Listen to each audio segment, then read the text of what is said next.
Okay, thank you for joining. I'm going to get started. The name of my new health coaching business is All In Health and Wellness. So that's what you're looking at on the screen. And my moniker is that our bodies are designed to be well, and I want to help you make it be so. I have a new email address there for this business, and I've got my phone number there. Please reach out after this with any comments or questions. And you can also type them in the chat of the Google Meet, and I will address them later. I'll get back to you if you have any comments or questions about anything. I have to give a disclaimer because I am not a medical doctor and I don't want anybody to sue me. So this presentation represents my opinions based on research I've done, both in formal education and on my own. It's for informational purposes only. The information in this presentation is not a substitute for professional care by a doctor or other qualified medical professional. It is provided with the understanding that it does not constitute medical advice or other professional services. Do your own research, consult with your physician, and I recommend finding a functional doctor near you if you want to follow up on some of this stuff. I am happy to help you as a health coach, but I am not a medical doctor. Okay, we got that out of the way. Today's agenda, just a quick intro at the beginning. Then I want to go over some statistics, mostly about what health is looking like in the United States. Then I'm going to give some general advice on these different, what I call pillars of wellness. And then the focus section at the end is on blood sugar regulation. That's probably more like 20 minutes. I rehearsed this earlier. It was about a 50-minute long session. So that's what you have to look forward to. Quick introduction. I'm Craig Fletcher. I'm 52 years young. I say that because I just got a test on my biological age, and apparently I'm biologically 43. So that was nice to win back 9 years. Been married since 2000 to my wife, Shelly, that I met in 9th grade. I'm still chasing her around. That's great. I have 2 kids. Max is 15, Lucy's 17. They're great kids, good students, good athletes. I'm a very proud dad. And by the way, I want to thank them because this project here is kind of a victory lap. This is the end of my master nutrition therapy master program. I've written probably 30 plus research papers, attended thousands of hours of lectures and pages of slide decks, it seems like, taken hundreds of quizzes. And this assignment was actually pretty fun for me. But this is the last thing. So thank you for putting up with Dad being in the basement since October 2020. My passions: I love the outdoors, wellness, faith, family, house and home projects, sports, music.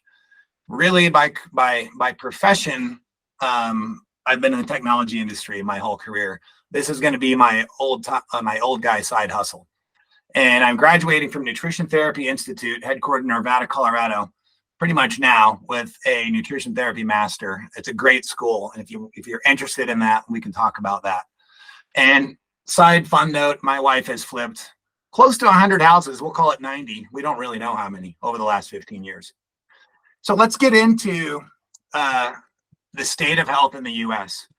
90% of the adult population in the U.S. has at least one metabolic disorder. That means probably most of us on this call have at least one of these things. I have gone in and out of having a couple of these statistics, which I'll show in a minute. So there's no shame in it, but it's good knowledge to have, and it's good to know that it's largely avoidable unless you have some strange genetic issue that are usually pretty uncommon. Incidents of metabolic diseases are rising despite all the technological and pharma advancements. So they continue to rise. Obesity rates have tripled in one generation, and which is basically 4x over 60 years. The US spends more money per person by far than any other country in the world. There are 195 countries in the world. We're number 1 on that list. The vast majority of healthcare professionals in the United States are not trained at all in nutrition therapy or disease prevention. It's more about treating symptoms, unfortunately. And we're very, very good at that. The US is the best place to be if you have an acute illness and you need somebody to save your life. I will say that. US government dietary guidelines are not good, in my view. They will lead to suboptimal health and disease. Food and pharma, in my view, are optimized for profit, because there's not much money to be made on healthy people or dead people. And unfortunately, 70% of Americans are overweight and 40% are statistically obese. Please don't take that personally. If you're one of those people, let me help you and you will feel better. The upside down health pyramid. I just kind of made this up the other day. The four horsemen of early death in terms of disease, kind of in order of prevalence: cardiovascular, cancer, Alzheimer's, and diabetes. It's my personal opinion that majority of cases for all of these are metabolic and preventable. The three underlying root causes to these diseases most of the time are blood sugar dysregulation, chronic inflammation, poor gut health. If we could solve those three things, most diseases would be gone. Not all, but most. I'm going to focus on blood sugar regulation later today because I think that's the easiest one to tackle. The two main factors driving these three root causes are what we eat and drink and what we don't eat and drink, and our lifestyle in a general sense. And if we were to address those two things, one possible outcome, a probable outcome, is the vast majority of disease and illness would go away and our healthcare costs would go way down. Now, some people will hear the advice I'm going to give and they'll want to take immediate action, and some people will not want to. I have no explanation for that. That's something that is impossible to understand. But I hope that you, my family and friends, will be among those that would like to make some changes so they can feel better. This is the study I did research on. The most recent data is from 2022. The U.S. spends about $12,500 per year per person. That's 55% more than the second place country out of 195 countries, which is Switzerland. Boy, do we spend a lot of money on healthcare. And yet, 90% of us have metabolic syndrome. Metabolism is the sum of all the biochemical processes happening in your body where it converts nutrients or toxins into energy used to support function. That's what metabolism is. According to the American Heart Association, metabolic syndrome is when one of the five things here are true: a waist circumference of 40 or larger for men, 35 or larger for women, a blood triglyceride level of over 150, a blood HDL level of under 40, and that's because the HDL is the protective type, a systolic blood pressure of over 130, or a fasting blood glucose over 100. So that's where we get the 90%. 90% of US adults have one of these problems. US obesity rates have 4x'd in 60 years, as I said earlier, and it's pretty similar for men or women. Women are the dashed line, men are the solid line. It is predicted to hit 50% in just 6 years from now. And with obesity comes a lot of other challenges like high blood pressure. Here's why I think this is happening: an increase in ultra-processed foods and dining out, an increase in dietary sugar, specifically in carbohydrates, which really are sugar, which I'll explain how later, a decrease in physical activity. We live in a world of great convenience, an increase in chronic stress because you have to keep up with the Joneses, and an increase in the cost of healthy food. Diabetes specifically, and I'm talking mostly about type 2 diabetes, really only about type 2, is on the rise in a big way. Look at this: 1967, 4.4 million Americans, which is about 2.89% of adults, had prediabetes or diabetes. Fast forward to 2021, by percentages, 38% of US adults are pre-diabetic or diabetic. That is a 13 times increase in percentages in just 50, whatever that is, 4 years. You can't explain that by genetics. The genetics of the human organism do not change that fast. This is primarily lifestyle driven, my friends. Now let's talk about genetics briefly. Genetics are what is in you, right? So we'll call that the loaded gun. They're in there. There are bad genes. We all have some bad genes. The gun is loaded. Those genes could be expressed, but what pulls the trigger is epigenetics. Epigenetics is a good word to know and think about. That's what happens in your day-to-day life that will allow those genes to be fired off. And the choices we make can decrease the likelihood of that bad genetics, if you have them, of becoming a reality. I've seen this time and time again with people I know. Good friend of mine's dad and brother. Dad died young of heart disease. Brother had surgery. My friend had 2 heart surgeries. He thought he was a goner. He changed his life, lost a lot of weight. All of his blood markers are great now, and he feels great. You can reverse a lot of these things. Hyperglycemia, which is chronically high blood sugar, is directly correlated with increased cancer risk. There are many studies to show this. I'm showing this one, and it will be in the reference section of my slide deck that I'll send out because it was just published like 3 weeks ago. So this is a definite fact. It's not just a correlation. Maybe the government is going to bail us out. Unfortunately, if you look at the food pyramid over there, it's upside down.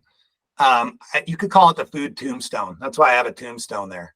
They want you to eat 6 to 11 servings of bread, pasta, carbs, basically every day. That's what our government recommends.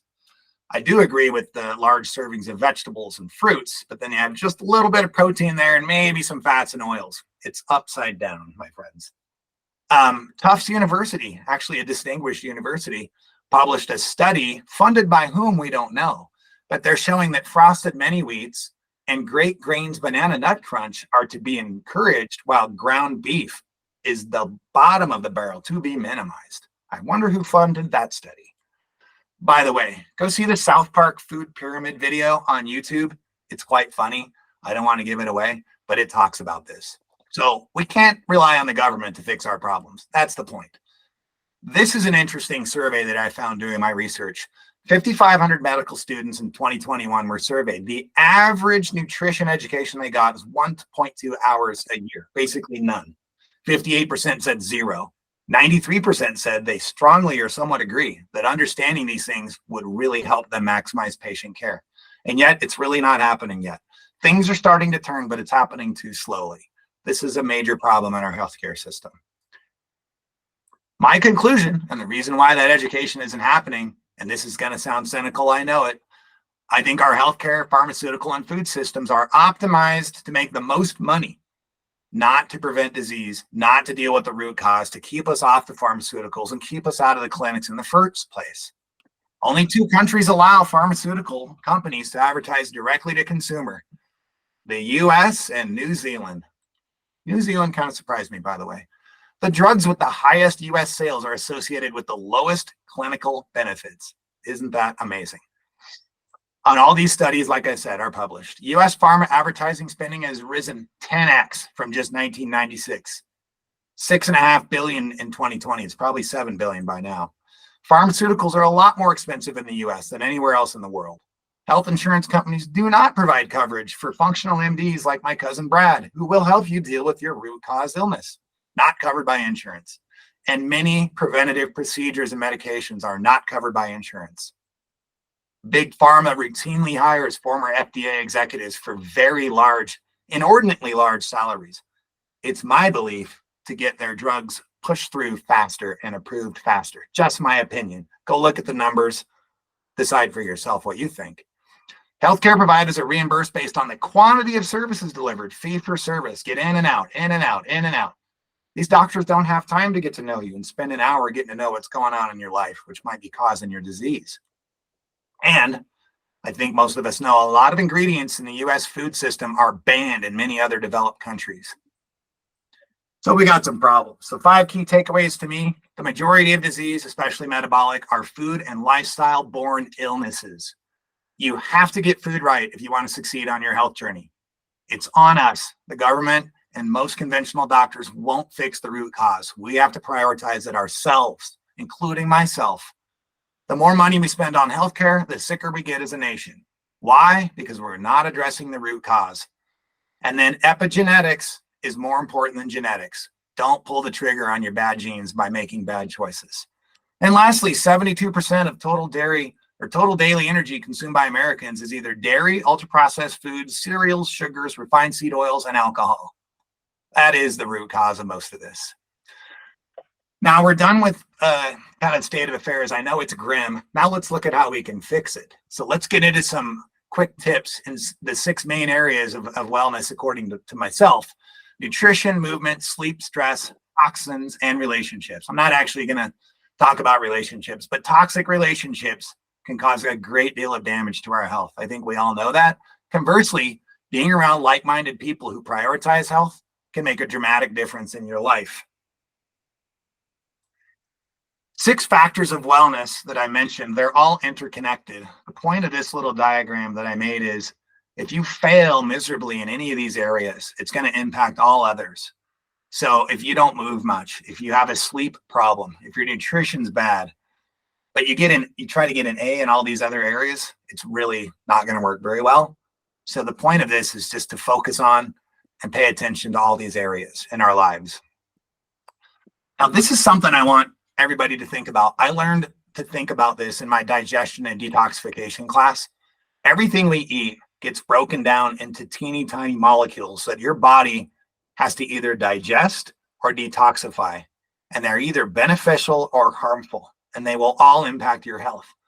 And that doesn't mean we should try to be perfect. I don't want to be perfect, but it does mean to be mindful about what we're eating and drinking. It's either going to help you or hurt you. And it's just good to have that in mind as we go about our daily lives. And again, to turn our health around, we have to get the food right. A quick list of do's and don'ts.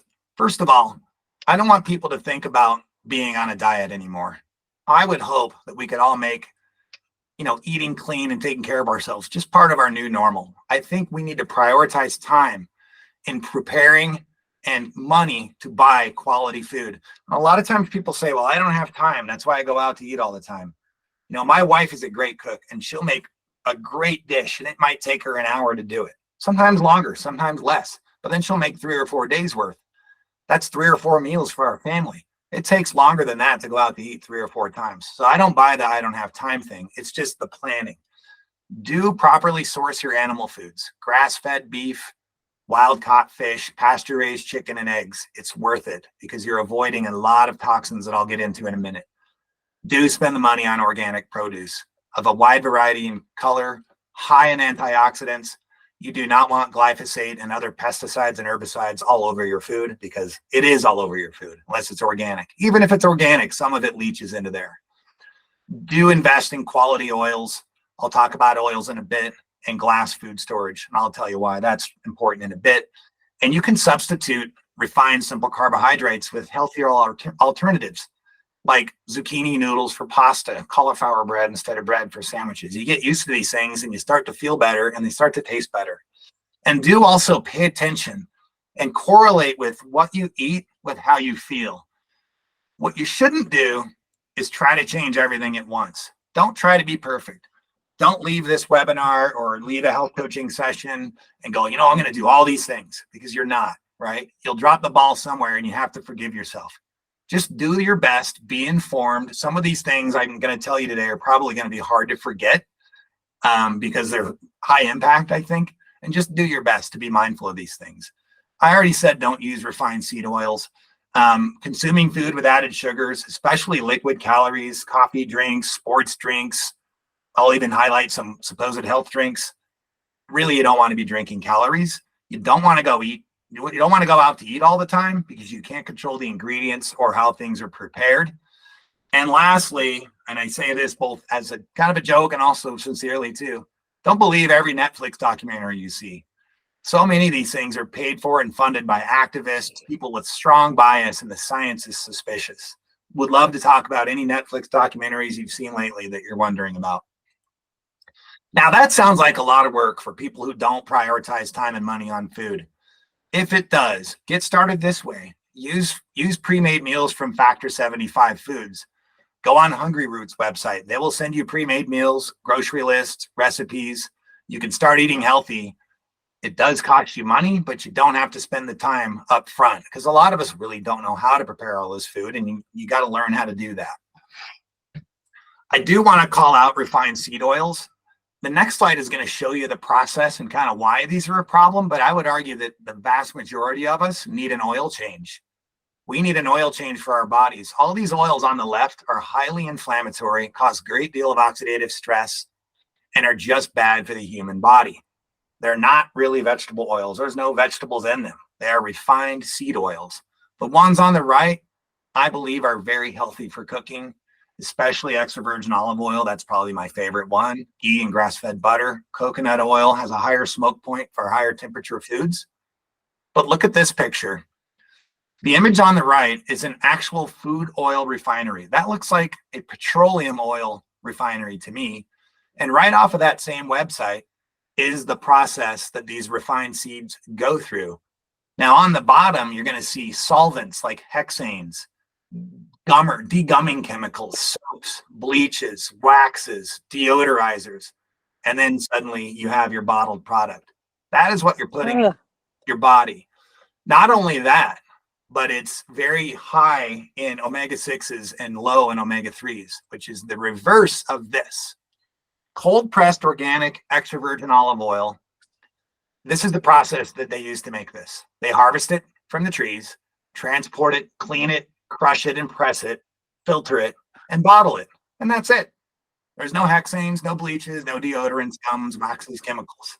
Look for organic, cold pressed extra virgin olive oil that is sourced and bottled in the same place. That alone, I've seen really change the way a lot of people feel. Just that one thing. And now that you know about some of these oils and you know about sugar content, learn to read labels. I did this. I took these pictures at the local grocery store and I'm like, hummus is good for you, right? Well, the top one is Cedar's brand hummus. Sorry, Cedar, whoever you are, I'm calling you out. You look at the label and you read it. One of the first ingredients is sunflower oil. That's one of those refined seed oils. And he's got guar gum in there. What is that? You look at Falafel King, and I had to look at like 6 different hummuses because I like to dip my vegetables in hummus. Falafel King, they got roasted red bell peppers, filtered water, extra virgin olive oil, garlic, spices. I'm going with Falafel King. And I only know that because I took a minute just to read those labels. And we can all do that. The other thing I want to mention is I'm a strong proponent for omnivory. I respect everybody's right to be a vegan or a carnivore or whatever you want to do. But I will say, as a scientific basis and in fact, that there are some nutrients that are only reliably found in plants, and they're listed here: polyphenols, potassium, fiber, and others. Antioxidants are wonderful from plants. But there are also only nutrients reliably found in animal sources. And remember, I'm saying properly sourced, grass-fed, no hormones, no antibiotics, free-range animals. That's where you're going to get your B12. You're going to get your omega-3 fatty acids from fish, heme iron, zinc, and others, especially the full protein spectrum of essential amino acids. Much easier to get from animals. So I believe in a good mix of both with a healthy dose of plants. I do debate in a friendly way if I can with vegans sometimes, and I like to point this out to them. They usually don't like it, but 87% of vegans go back to omnivory within a few years. That's just a statistical fact because they realize how they feel. Water is a very important nutrient. Most people, I would argue, are dehydrated, and water itself doesn't properly hydrate us. We do need to have some electrolytes or a pinch of salt in there. Water does all these things that you can see here on the screen. Some of these things are obvious. It carries nutrients and oxygen throughout the body, but water will help you sleep better too. Water can help you with overeating because a lot of times you feel hungry. It's actually your body saying, hey, I'm thirsty. So try water first and you might feel fine. And I think water is the best energy drink because I know how water works. It hydrolyzes ATP for energy, and without water, that doesn't happen. Water does a lot of things, digestion. So we got to get our water in. But in addition to enough water, the quality is of utmost importance. Now I want to show you something kind of scary. This is a study from March 7th, so just a month ago. What they did is the scientists took 304 people who had plaque removed from their carotid arteries, and they looked at that plaque material under microscopes. Half of these people, 150 of them, had jagged little pieces of plastic in their carotid artery plaque. See the black arrows on the right? Those are pieces of plastic. And we're going to talk about where that comes from in a minute. 31 of them had measurable amounts of PVC. PVC is the plastic found in plumbing pipes. Now listen to this.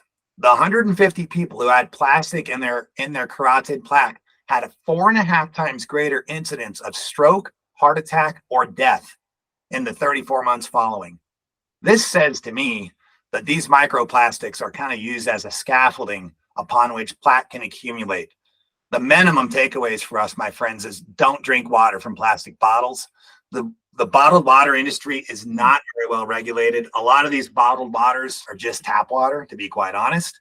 Definitely don't drink hot water from plastic bottles. Don't drink hot water or hot drinks from paper and plastic containers. I'll show you something about that next slide. Store your food in glass containers. Take your plastic food storage, toss it, go buy some glass containers, and don't use plastic cutting boards. That stuff is getting in your body and it's causing disease. Here's another study. Common single-use consumer plastic products release trillions of nanoparticles in water. Why is that? If you think about a paper coffee to-go cup, If it was just paper, it would collapse with that hot water in it. It has to be lined with something to keep it intact. And the lid is also made of plastic. This plastic leaches into the fluid and into your body, especially when it's heated. Now, when you go to the coffee shop, just bring your own mug. I know it's a little bit of a hassle, but you probably don't want these nanoparticles going into your body. And I felt it is a public service to those that I love to tell you that this is what's getting into your body. It's a problem. But sparkling water is great, isn't it? Not really, not a lot of them. There are these forever chemicals in a lot of these sparkling waters, again, because they're not regulated very well. Topo Chico wins the prize for the highest number of PFAs. These are forever chemicals that don't break down easily and your body can't get rid of them. For mineral water, I do recommend mineral water. It has actual minerals in it. I like San Pellegrino. It has an almost undetectable amount of PFAs in it, and I like it in glass bottles. Movement, really quick. I'm just going to cover this quickly, but movement is critical. Remember the 6 interconnected areas of wellness. If you leave out any one of them, you're probably not feeling your best. I think we all need a change of mindset. And I think consistent movement in our society and culture should not be viewed as an extra thing. It should just be part of life. The number one tip for this that I've found to be a success is having workout buddies, or even people to go on walks with, or even a group, and make it social. There's my wife, Shelly, and her friend Laura, who have the exact same birthday, and that's her workout crew and friends celebrating by doing some exercise. They're having an exercise party. You got to block time for it. You need variety. You can't just run all the time. You can't just lift all the time for optimal health. You need to mix cardio, strength, HIIT, mobility. You need to do it right. You need to learn proper technique. My wife, Shelly, is awesome at this. She can teach you how to do this stuff correctly. And you need to slow down during strength training so you have more time under tension. And find something you enjoy. Studies have also shown that if you walk or you're at least active for 20 minutes after you eat, it'll reduce your blood sugar by 30%. I don't always do this, but I try to. Sometimes I'm lazy about it and I go sit down and watch the Nuggets game, but shouldn't do that. Go into your workouts well hydrated with electrolytes. And then after your workouts, replenish. I think it's okay to go into a workout fasted because you already have glycogen stored in your muscles. But then after that, that's when you can have your first meal if you feel hungry, especially if you're strength training. That's when you want to get your protein and amino acids. Allow time for recovery, and then have a plan. And I'm not going to spend too much time on this, but Shelly and I do plan out our workout week. We know what we're going to do Monday, Tuesday, Wednesday. We know what our rest days are.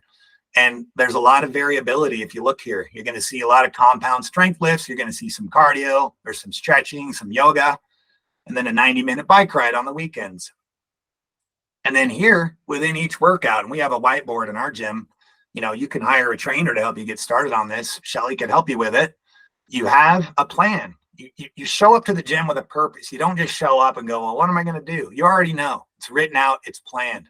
You need to warm up and stretch and do the different modalities. And these are just examples of that. Sleeping. I would be remiss if I didn't mention sleeping, because I did some studies and read some studies about sleep, and we had some class work in it. And really, if your sleep is struggling, it will mess up everything else. I think nutrition, exercise, and sleep are the 3 most important things. If I had to pick out of the 6, they're all important. But if you're not sleeping well, it's going to mess up a lot of things. I have a big list of it that I could send out. I think we can all look up the book, Why We Sleep. I do recommend it, but it has to be a priority. And some tips for that is, first of all, eating lighter, earlier dinners.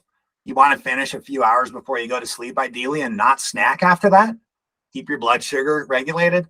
Try to go to sleep and wake up the same time every day, even weekends. I know we all know that, but it really helps, because your circadian rhythm, your body's going to want to wake up kind of at the same time every day. At least that's what I've found. It's good to go outside when you wake up and get sunlight in your eyes, even for a couple of minutes. That'll set that circadian clock in your brain. There's a part of your brain that is going to see those UV rays come in, and then it's going to know when to release melatonin for bedtime later. So that really helps. Your sleep environment should be really dark and quite cold. Overhead lights. This one annoys my wife, but it makes sense to me. If you can reduce the overhead lights, especially bright ones, a couple hours before bed, that's not sending that, hey, it's still sunlight time signal to your brain anymore. She's such a good sleeper, it doesn't matter for her. And limit blue lights from screens, or turn down the blue light on your screen. If you want to watch the game at night, turn down the brightness on the screen, and then prioritize a comfortable sleeping environment. Now, this slide looks like all kinds of crazy stuff. I'm not even going to talk too much about it right now, except to say this. Chronic stress, which means ongoing stress, causes a physiological reaction. It causes high blood pressure. Thoughts really are things. It causes neurotransmitter production to be impacted. It causes us to crave hyperpalatable foods. And one of the ways to deal with stress is hormetic stress, which is a fancy word for saying the intentional exposure to stress so that your body can adapt to stress and get used to it and get stronger. Doing all of these things the right way will help you get stronger and make you more resilient. And that includes fasting. That includes intentional exposure to cold water, fully submerged. You got to do it right, though. You don't want to jump in and be like, I want to be the guy that can sit in 40 degrees for 15 minutes. You might get hyperthermia and die. They say that 12 minutes a week is ideal and 50 to 60 degrees is fine. High intensity interval training. There's my daughter and her friend collapsed on the ground. I thought that was a funny one, but that's stress. That's a hormetic stress. And then heat. Saunas have tremendous health benefits. Similar to exercise is one of the benefits. So if you really don't like working out and you're just not gonna, then start doing sauna. It's kind of like a workout. And there are many, many ways to manage stress. You can review these later in the slide deck, but spend time actively thinking about your stress. Manage your perceptions would be one of the things. A lot of times I think I get stressed out about things that really aren't that big of a deal in the end, but you can perceive things as this huge deal and you need to panic and be up all night. And then you always realize later, like, it's really not that big of a deal. But all these other things we're talking about, exercise, eating, sleep, they all work together. I'll call out caffeine. We all love caffeine. Most of us love caffeine. I recommend about 200 milligrams a day. That's about a cup and a half, and not drinking it after 11 a.m. A lot of people drink a lot more coffee than that, a lot longer in the day than that. I would argue that it's probably impacting your stress levels and your sleep. Toxins. Just want to talk about toxins for a second. We will never be able to avoid all toxins. Every human being has detectable levels of these persistent organic pollutants in their body, but there are some that we can certainly avoid. PFCs, for example, in nonstick pans, and especially when you scrape that stuff off of there, don't use nonstick pans. I would say use Caraway nonstick ceramic pans and cast iron, much healthier for your body. Even high heat charbroiled meat releases a chemical called a PAH that has been shown to be carcinogenic. And then some of these other ones are pretty obvious that you're looking at here. The biggest exposure we have to toxins is from food, water, and home gardening. And specifically insecticides, I want to call out glyphosate or Roundup, thanks to our friends over at Monsanto Corp. This is a very toxic insecticide, and they would say that it's necessary to produce the vast amount of crops we need to feed our population. While that may be true, if you can afford to buy organic produce, which is more important than non-GMO, by the way. Non-GMO just says this is not a genetically modified plant, but it still could be sprayed with all these herbicides and pesticides. Prioritize organic, because those insecticides disrupt biological processes, which kill all the bugs. Well, they also disrupt our biological processes. And I already talked about choosing the right, sources of proteins and animal foods over there. This is something that a lot of people don't know about. I didn't know hardly anything about this. When we were learning about xenoestrogens in school, she talked about a study of a sports team, a bunch of young men who were having very poor performance in their sport. And it turns out a functional healthcare person kind of looked at these guys and looked at what they were doing. And it turns out they were using like deodorants and soaps and stuff that are very high in xenoestrogens. What that does is it mimics natural estrogen and it binds to estrogen receptors in our cells. So these young men were getting flooded with estrogen, which lowered their testosterone and caused an imbalance. And it can also impact your thyroid levels. These are endocrine or hormone disruptors. Parabens are found in all kinds of cosmetics. In the US, they're still allowed. They've been banned in Europe for 10 years.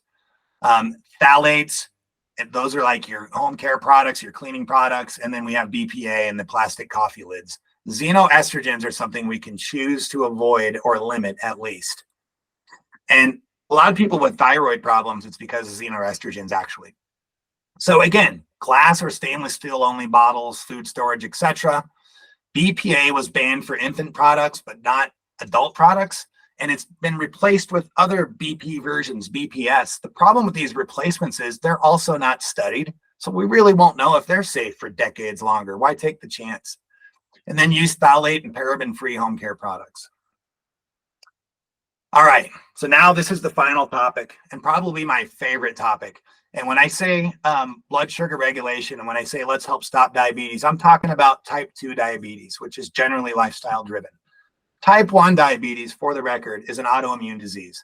That's where the body's immune system attacks the cells in the pancreas that produce insulin. These are the beta cells, and it renders them dysfunctional. And so type 1 diabetics cannot produce insulin. We're not talking about them. Let me get a little electrolyte water there. We're talking about everybody else that has diabetes, the other 95% or so. This process diagram is for your reference later. What I want to do first is define terms. What does blood sugar mean? These are glucose molecules in your blood, but almost all of our body cells need for energy to make ATP. And there are these little engines inside of our cells called mitochondria. So think of ATP as the gas for the engine. That comes from glucose. So we do need it. We would die without it. Blood sugar regulation is the maintaining of the proper levels of blood glucose using a complex interplay of hormones like insulin and glucagon, organs like your pancreas, what we eat, of course, how our cells receive the glucose, cell membrane receptors, the health of those little engines, how much energy we spend, and more. You'll see some of these levels here, but a normal fasting blood glucose, I would say, functional docs would say 70 to 90, give a little grace, 95. Conventional medicine would say over 100 on your fasting glucose is hyperglycemic, 125 is full-on diabetes. We're not going to talk too much about hypoglycemia. That will kill you, though. Type 1 diabetics have to deal with that more. Why does this matter? Why does it matter to regulate your blood sugar? I said at the very beginning, I think it's the root of a lot of disease because it is directly related to chronic inflammation. And it can be very much related to high blood pressure, cardiovascular disease. But to make it simple, if your blood sugar, if you're hyperglycemic to the point of type 2 diabetes, on average, you are slated to live 14 years less than people that are not diabetic. That's a lot of lost life that our grandkids are not going to be happy about, losing grandma or grandpa that young. I'm going to show you how it damages your blood vessels, tissues, and organs in a minute. I'm going to show you pictures of that. It contributes to cardiovascular disease and death and neurological disease, because if you have insulin resistance in your brain, we're starting to call Alzheimer's now type 3 diabetes. Your brain cells are starting to resist insulin as well. And just generally feeling bad, tired, sleepy, grouchy. You can't concentrate. You can't perform well at work. The cost is tremendous, $412 billion in the US on an average of about $19,700 per person per year for diabetics having to treat their disease.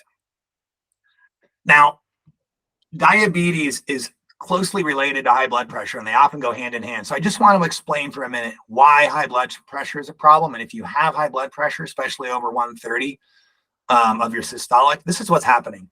You'll see there on the left, that's your blood vessel.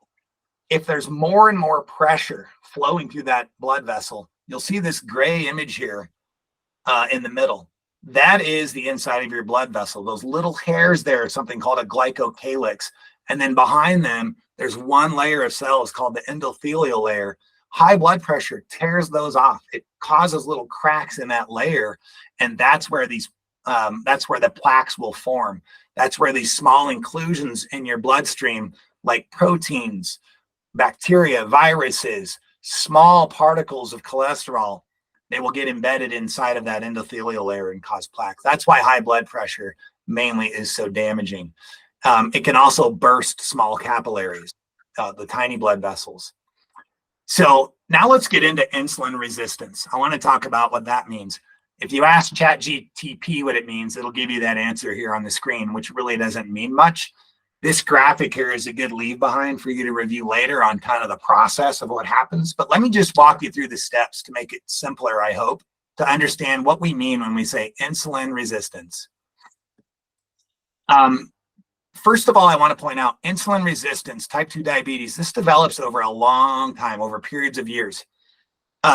Now, these are kind of hypothetical numbers, but they're pretty close to reality. What I'm showing here is your blood test levels when you have normal insulin and normal glucose. Your fasting glucose might be 84, fasting insulin maybe a 5, A1C is a 5.1. Life is good. We have normal insulin, normal glucose. A little later on, because of more glucose in the blood, we need more insulin. So now you're going to see your fasting glucose. It's still pretty good. It went up by 1. Your fasting insulin, it's starting to come up. Your A1C is starting to go up a little bit, but it's still within healthy ranges. Now we're going to have higher insulin still and still normal glucose levels because it hasn't gotten bad enough yet to where our glucose levels are finally chronically higher. That fourth one there, now that's when it has progressed to where you have not only high insulin, but you have high glucose. Now you're in pre-diabetes stage. And then the last one is full-blown diabetes, where your insulin's high and your glucose levels are high. All your markers are off. You're in a disease state.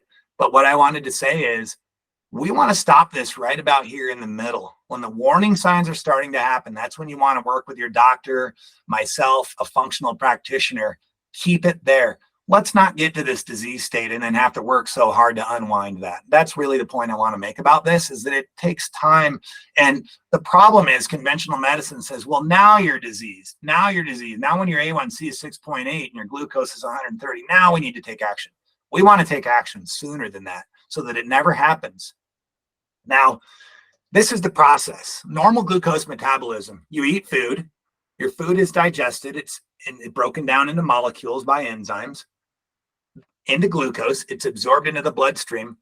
Now chemical messages go out and say, hey, we got glucose. The pancreas says, okay, I got just the thing for that. It sends insulin out to grab the glucose and deliver it to the cells. It does that by insulin binding to receptors on the outside of your cells. Insulin brings the cell glucose. That's the gas for the engine.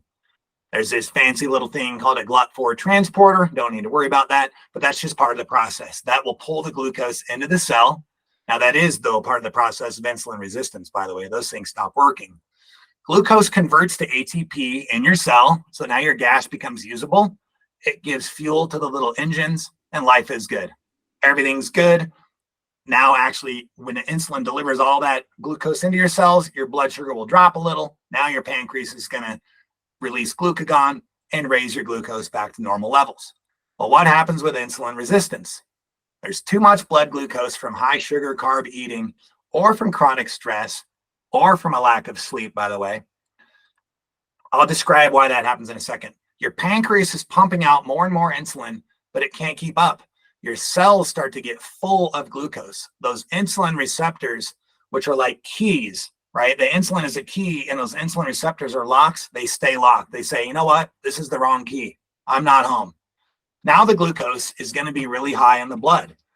It needs somewhere to go. Our bodies are really smart, and our bodies go, hey, we have some excess energy. Let's go store those as glycogen in our big fuel tanks, the liver and the muscle, because we might need those for later. Because human beings did not used to have unfettered access to an unlimited amount of food like we have now. So we got to go store that for later, right? In case there's some scarcity, which we never have in our world, in America at least. Now these glycogen stores get full. There's still a bunch of glucose in the blood. So it goes back to the liver and it's recycled as triglyceride fats. That's where your high triglycerides are coming from. Some of it's dietary, but most of it is too much blood glucose. These excess triglycerides are stored either as fat, or they're going to connect and latch onto our our red blood cells, and cause all kinds of problems in our cardiovascular system that I'm going to show you soon. Our blood sugar stays high. That's that red blood cell situation that I'm talking about, where tissues get destroyed. Now, this extra fat storage, where the triglycerides have joined the fat storage around the belly especially, they're going to start interfering with insulin signaling even worse. And you're going to be more and more hungry because insulin signaling is disrupted. And this is the unfortunate part of obesity and being overweight. It's not even a matter of the will. A lot of times people just are constantly hungry because they can't get the glucose What's push. that mean? And then the cycle continues and it feeds on itself. Now, this picture is something I want you to remember. Now, I think we all know somebody in our lives that has been impacted by type 2 diabetes. Some people know people that have had their toes and feet amputated. They've lost vision. They've had kidney failure function. That's because of this graphic here. This is a medical textbook word, advanced glycation endpoint. Let's just call it red blood cells with razor blades on them.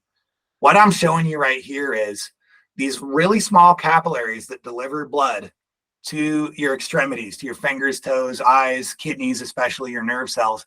They can only fit one red blood cell down the capillary at once. This excess blood glucose will chemically adhere to these red blood cells, and it acts like a knife. It'll cut that blood vessel open, and what happens is nutrients, oxygen, etc., are no longer delivered to those tissues, and those tissues die. That's why diabetics can get blind. That's why you can have kidney failure, and that's why people have, their amputations. This is what's happening. Advanced glycation endpoints. It's quite scary, and I think eating too much sugar, if it causes that, I'm going to cut back on that. Now I just want to finish with a few minutes on what to do. You can either treat the symptoms with pharmaceuticals, or we can try to treat the root cause. And for a short time, you're going to have to treat both. And I'm not telling you to get off your prescription drugs, by the way. I'm telling you to work with a functional doctor to help you get back to normal. First of all, you got to know your numbers. You want to know what your fasting glucose is. You want to know what your A1C is. That's that glycation. That's how many of those red blood cells you have by percentage have glucose attached to them. That's what that means. And then fasting insulin is a newer one gaining more acceptance. A lot of doctors aren't familiar with it yet, but it's a really good test for identifying insulin resistance. I've got what I call the functional numbers, or the optimal numbers, here on this slide for you to refer to later when you get your blood work, and then the conventional numbers. So you got to know those numbers. Now you got to know how to reduce dietary sugar. That's tip number one. And you need to learn to read labels, because if you look at this naked drink, this green machine, looks pretty healthy, right? It's green machine. Hey, look, it's vegan, for goodness sake. That wording is right off their website. There's no meat in there. There's no eggs in there. This is health food. And look, it has spirulina and barley grass and kale. Well, there's a little button there, show full nutritional info. So I clicked on it. Well, look at that. 63 grams of carbs, 53 grams of sugar. Look at that number. That is 13 grams of sugar. That is as much as 1.5 Mountain Dews. And this is supposed to be a health drink. And there's no fiber in this drink to slow down the absorption of this glucose. This is diabetes in a diseased pancreas, basically in a plastic container. Now, here's something a lot of people don't know. I was talking to some friends about this morning. When you consume flour is just a step or two away from pure sugar. Flour is what you see in your bagels, your pizza crust, your bread, your pasta. There's a lot of flour. As soon as you eat flour, there's an enzyme in your mouth called salivary amylase. It starts to break down the flour, the complex starch, into something simple called maltose, which is just 2 pieces of glucose. Then it breaks down into glucose. It gets absorbed in your digestive tract, straight into your blood, and your blood glucose is impacted. And this happens quick, and this is a huge source of pre-diabetes and diabetes that a lot of people don't know about. So I'm glad you know about it, because I just told you so. You can't forget that now. You got to know where dietary sugar lives. Sugary drinks, really high on the list. Those coffee drinks, naked juice, sports drinks. Just drink water, tea, green tea. Simple carbohydrates. I already mentioned the baked goods, white flour tortillas. Sweets are obvious. But boy, look at a container of ketchup or barbecue sauce. Look how much sugar is in there. And it's really hidden everywhere. Especially you want to look for high fructose corn syrup. I would avoid it completely. Don't have time to get into what it does inside your body, but it's toxic. A lot of countries don't even allow high fructose corn syrup, and it's everywhere in our food system. And then over here on the right, I have all these different names for sugar, but at the end of the day, it's sugar. 46 different names. The second thing I want you to think about is strength training. Regardless of age or fitness, your muscles are the largest organ in your body. They're responsible for 80% of glucose uptake after a meal, and 30% of the glucose your body uses are from muscle. Adding muscle to your body through resistance training can do a lot to help control blood sugar. And regular strength training to me just has to be a part of life. And it makes you feel good. I love strength training. Root cause tip number 3. There's some really good supplements out here. I want to call out berberine specifically. I was talking to my cousin, Dr. Brad, this morning. He has a couple of patients that said berberine worked better when they're monitoring their blood glucose than actual metformin prescription. I'm not telling you to switch yours out for that, but consider it and talk to your doctor. All of these quotes that I have on these supplements are right out of the studies. Apple cider vinegar, a tablespoon of it before a meal, especially a high carb meal, will have a significant effect on your fasting blood or your blood glucose levels. And then the one on the right, food sequencing, it does work. There are studies that show if you eat protein and fats during your meal before the complex carbs, it will have a dramatic impact on your blood glucose levels. So when you go out for an Italian dinner and they bring out that huge basket of bread, it's really hard to resist. I love it too, but try to resist or just eat a little bit of that. The next one is time restricted eating. A lot of people think this is like torturous or starvation. Really, I think it's a lot more natural. I think human beings are much better designed for this. It helps regulate your blood sugar, which is the topic here, balance hormones. It saves you time and money. You're not always buying and cooking food, increases energy, all kinds of benefits from time restricted eating. Some people call it intermittent fasting, but this is something I learned at a conference last year. If you're going to fast, like let's say your last meal's at 7 and we want to not snack after that, and then you're going to start eating, let's say 11 or 12 the next day. If you eat a meal and then snack, and then eat another meal and another meal, this is a concept called insulin stacking. Your glucose is just going to go up for that 6 to 8 hour eating window. It's not really giving you the effect that you want. And then your blood sugar is going to crash and you're going to be hypoglycemic. This is the way you want to do this. You want to have a meal after your fasting window. And by the way, you get more than half your fast, or at least half of it, just by sleeping, right? Have a meal, limit snacking between meals so that your blood glucose can get back down to healthy range, and then have another meal. And then you're not going to have that insulin stacking happen to you. The last one here, sleep quality and quantity. Metabolically healthy people, if they're sleep deprived for 2 or 3 nights, they can have transitory insulin resistance. Dr. Brad told me that this morning. I wanted to include that. It'll go back to normal if they start sleeping better, but people that sleep for a short amount of time on a regular basis have 2 times higher odds of being diagnosed with prediabetes and diabetes. And even long sleepers, people that sleep 9+ hours on a regular basis, have a 60% higher odd of developing type 2 diabetes. That doesn't mean all of them will. Some people biologically just need that much, but have a look at it. Stress management. This is also related to chronic sleep. Chronic stress will raise cortisol in your blood and epinephrine and norepinephrine as well, which will cause your liver to convert glycogen to glucose because your body thinks there's an emergency with this chronic stress and your blood sugar is going to rise and be high all of the time. And this cycle repeats itself and can lead to insulin resistance and diabetes, even if you work out all the time, you eat really good. You could experience weight gain. You could experience diabetes and prediabetes because you're not sleeping well and because of stress, because your body is trying to save you from whatever it is that's bothering you so much and keeping you from sleeping. And your liver can create glucose because it's just trying to do its job for you. The very last thing I have to say is never stop learning, question everything. Let's talk. This documentary is awesome. Fat Fiction. I think it's very well researched. There's some really good quotes here. You know, basically like you can't throw drugs at a dietary disease and expect to heal it. We've had a 50-year experiment, which is eat low fat, and it's been an abject failure. Really good documentary. Some upcoming webinars I'm going to do. I want to talk about leaky gut. I want to talk about chronic inflammation, cardiovascular disease, blood panels, metabolic approach to cancer, and a few others. So I'll be sending these out. I hope you join me for some more. This is going to be recorded. You can listen to it again when you go on a walk because I know I covered a ton of stuff. But thank you. This is my last slide here. There's my new email address. There's my number. And I wish you all the best of health.